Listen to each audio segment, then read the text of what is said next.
عاقبۃ للمتقین والصلاة والسلام علی اشرف الانبیاء والمرسلین اما بعد فاعوذ باللہ من الشیطان الرجیم بسم اللہ الرحمن الرحیم اللہم صلی علی سیدنا و مولانا محمد النبی الامی وعلی آلہ وصحبہ وبارک وسلم۔ الحمدللہ عز و جل، آج ہمارا درس سورہ یوسف سے شروع ہو رہا ہے۔ سورۃ یوسف کا مختصر سا تعارف کہ سورہ یوسف مکہ مکرمہ میں نازل ہوئی، اور اس سورت کا شان نزول یہ ہے کہ یہودیوں کے علماء نے عرب کے سرداروں سے کہا تھا کہ محمد مصطفیٰ صلی اللہ علیہ وسلم سے دریافت کرو کہ حضرت یعقوب علیہ السلام کی اولاد ملک شام سے مصر میں کس طرح پہنچی اور ان کے وہاں جا کر آباد ہونے کا سبب کیا ہوا، اور حضرت یوسف علیہ السلام کا واقعہ کیا ہے۔ اس پر یہ سورہ مبارکہ نازل ہوئی۔ اس صورت میں 12 رکوع اور 111 آیتیں ہیں۔ اس صورت میں اللہ تعالیٰ کے نبی حضرت یوسف علیہ السلام کی حالات زندگی اور ان کی سیرت مبارکہ کو تفصیل سے بیان فرمایا گیا۔ اس مناسبت سے اس صورت کا نام سورہ یوسف رکھا گیا۔ اس صورت کا مرکزی مضمون یہ ہے کہ اس میں نبی کریم صلی اللہ علیہ وسلم کی نبوت کی دلیل کے طور پر حضرت یوسف علیہ السلام کی حالات زندگی تفصیل کے ساتھ بیان کی گئی۔ اس کے علاوہ اس صورت میں اور بھی بہت زیادہ مضامین ذکر ہیں، جیسا کہ قرآن مجید کا بہترین قصہ بیان کیا گیا۔ حضرت یوسف علیہ السلام کے واقعے میں یہودیوں کے لیے نبی کریم صلی اللہ علیہ وسلم کی نبوت کی نشانیاں ہیں۔ تاجدار مآب صلی اللہ علیہ وسلم سے پہلے جتنے انبیاء علیہ السلام دنیا میں تشریف لائے سب مرد ہی تھے، کسی عورت کو نبوت نہ ملی۔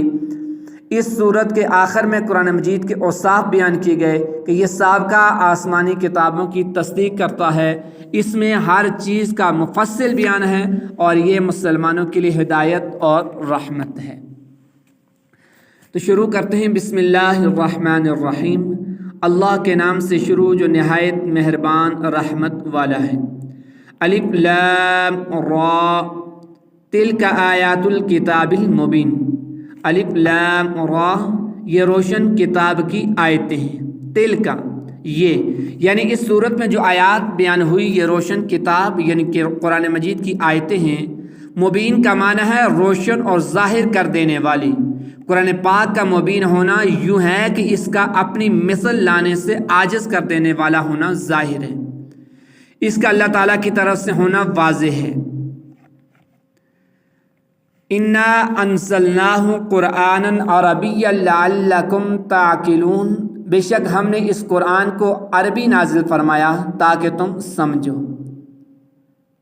اس آیت کا معنی یہ ہے کہ اللہ تعالیٰ نے قرآن کریم کو عربی زبان میں نازل فرمایا، کیونکہ عربی زبان سب زبانوں سے فصیح اور جنت میں جنتیوں کی زبان بھی عربی ہوگی، اور اسے عربی میں نازل کرنے کی ایک حکمت یہ ہے کہ تم اس کے معنی سمجھ کر ان میں غور و فکر کرو، اور یہ بھی جان لو کہ قرآن کریم اللہ تعالیٰ کا کلام ہے۔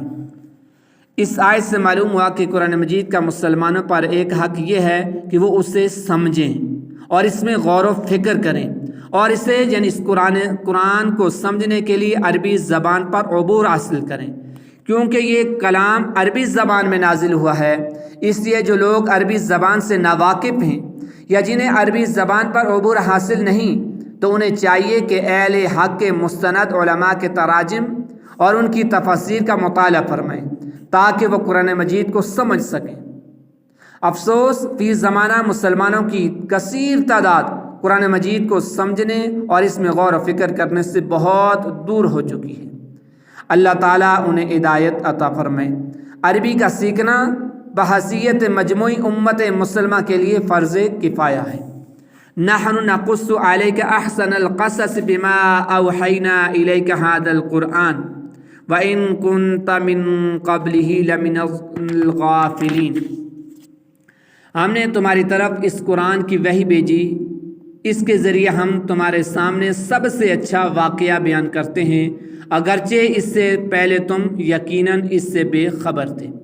نحن نقص علیک احسن القصص، ہم تمہارے سامنے سب سے اچھا واقعہ بیان کرتے ہیں، یعنی ہے حبیب مکرم صلی اللہ علیہ وسلم، ہم آپ کے سامنے سابقہ امتوں اور گزشتہ زمانوں کا سب سے اچھا واقعہ بیان کرتے ہیں جو کہ بہت سی عجیب و غریب حکمتوں اور عبرتوں پر مشتمل ہے، اور اس میں دین و دنیا کے بہت فوائد، بادشاہوں، رعایا، علماء کے احوال، عورتوں کی عادات، دشمنوں کی ایذاؤں پر صبر اور ان پر قابو پانے کے بعد ان سے درگزر کرنے کا نفیس بیان ہے، جس سے سننے والے میں نیک سیرتی اور پاکیزہ خصلتیں پیدا ہوتی ہیں۔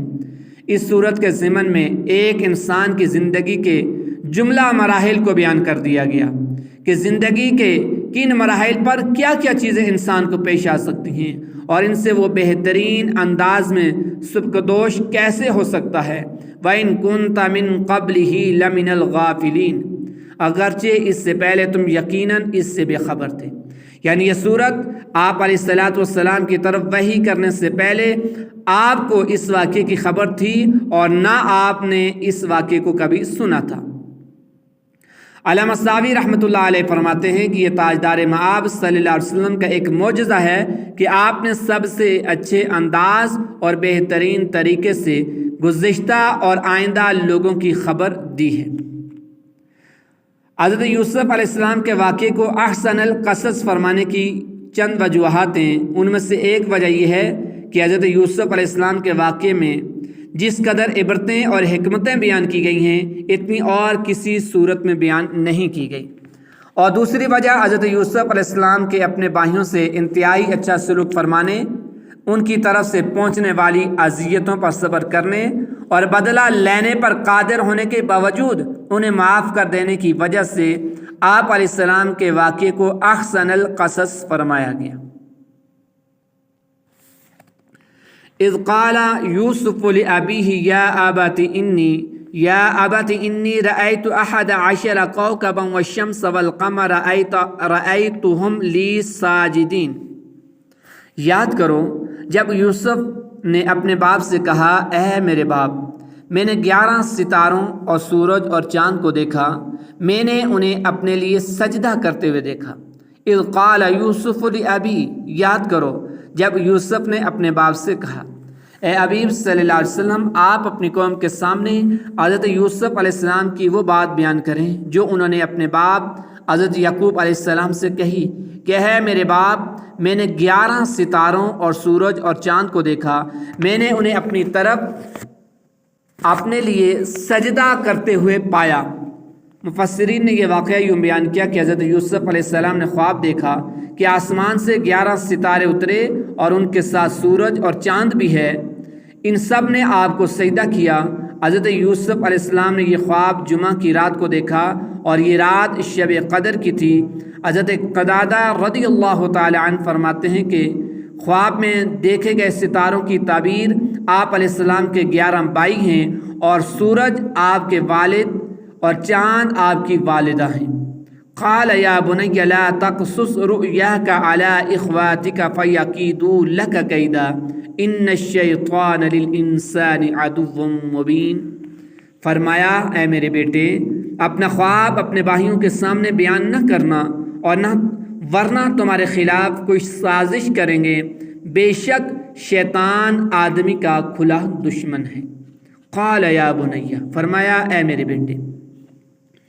مفسرین فرماتے ہیں کہ حضرت یعقوب علیہ السلام کو حضرت یوسف علیہ السلام سے بہت زیادہ محبت تھی، اس لیے ان کے ساتھ ان کے بھائی حسد کرتے تھے، اور حضرت یعقوب علیہ السلام چونکہ یہ بات جانتے تھے، اس لیے جب حضرت یوسف علیہ السلام نے یہ خواب دیکھا تو حضرت یعقوب علیہ السلام نے فرمایا، اے میرے بچے، اپنا خواب اپنے بھائیوں کے سامنے بیان نہ کرنا، کیونکہ وہ اس کی تعبیر کو سمجھ لیں گے تو وہ تمہارے خلاف کوئی سازش کریں گے اور تمہاری ہلاکت کی کوئی تدبیر سوچیں گے۔ اس سے معلوم ہوا کہ انسان جب کوئی اچھا خواب دیکھے تو اس کے بارے میں صرف اسی شخص کو خبر دے کہ جو اس سے محبت رکھتا ہو یا عقل مند ہو اور اس سے حسد نہ کرتا ہو۔ اگر برا خواب دیکھے تو اسے کسی سے بیان نہ کرے، بلکہ صحیح مسلم اور صحیح بخاری شریف کی حدیث سے مبارک ہے کہ اللہ کے نبی نے ارشاد فرمایا، اچھا خواب اللہ تعالیٰ کی طرف سے ہوتا ہے، جب تم میں سے کوئی پسندیدہ خواب دیکھے تو اس کا ذکر صرف اسی سے کرے جو اس سے محبت رکھتا ہو، اور اگر ایسا خواب دیکھے کہ جو اس سے پسند نہ ہو تو اس کے شر سے اور شیطان کے شر سے اس سے پناہ مانگنی چاہیے، اور 3 مرتبہ تھتکار دے اور اس خواب کو کسی سے بیان نہ کرے تو وہ کوئی نقصان نہ دے گا۔ ان الشیطان للانسان عدو مبین، بے شک شیطان آدمی کا کھلا دشمن ہے۔ آیت کی اس حصے میں اس بات کی طرف اشارہ ہے کہ حضرت یوسف علیہ السلام کے بھائی اگر حضرت یوسف علیہ السلام کو اذیت اور تکلیف پہنچانے کی کوشش کریں گے تو اس کا سبب شیطانی وسوسہ ہوگا۔ اللہ رب العالمین ہمیں قرآن کو سمجھنے، اس کے تقاضوں کو پورا کرنے اور ان واقعات سے، ان قصوں سے عبرت حاصل کرنے کی ہمیں توفیق رفیق مرحمت عطا فرمائے۔ وما علیہ الا البلاغ۔